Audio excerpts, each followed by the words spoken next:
they're not going to get that wish. I mean, the Republicans have the votes to rush through a candidate, and the Constitution's on their side. They have the constitutional right to, the president has the right to name the president names the candidates for the Supreme Court, and the Senate approves them, and the Republicans control both. And if they want to rush this through, there's nothing you can do to stop them. I mean, it's hypocritical given their stance 4 years ago.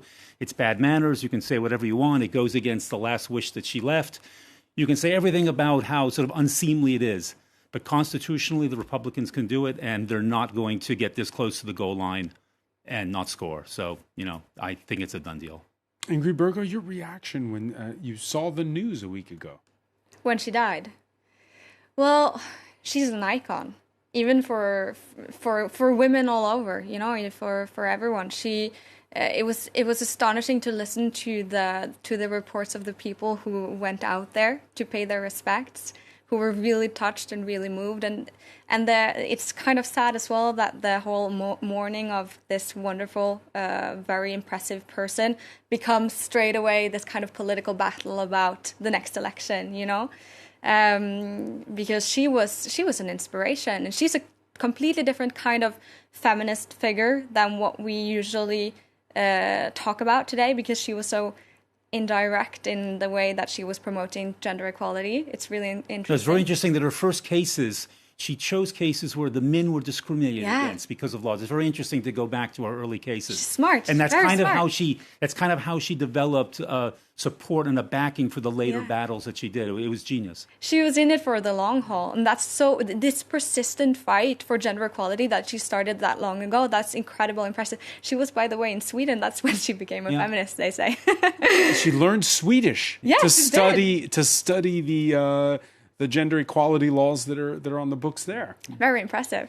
Philippe Moreau-Chevrolet, the French have been captivated by this story, and they've been paying very close attention to it, in part because of the drama of it happening so close to Election Day, and in part regarding what Ingrid said, because of who she was. Yes, and we have our feminist moment in France. Here we have a huge debate on the feminist issues. We are going through a Me Too movement as well, and it's affecting every areas in our society, which is good. We are paying debts that are being due to this fight for a long time, and we see that affecting again the political sphere, the literary scene, the artistic scene, and it's a huge debate. So it's an echo to that debate that we have. This death is, and we are worried also about the future of the U.S. because we have the feeling that this election is not only about the next president, it's about the very nature of the regime. And we see that if this guy, Donald Trump, has all the luck as he seems to have, he could be re-elected. And if he's re-elected, well, we might lose an ally and get an authoritarian regime, one more around us. With Erdogan, with Putin, we have already a full plate. And we see that maybe one more is to fall in a way. So we are very captivated by this election, and we want to see whether Joe Biden, with all the trouble he's going through, will be able to win this one. We need him to win this one. He's not the most charismatic candidate, but he's pretty much the only candidate.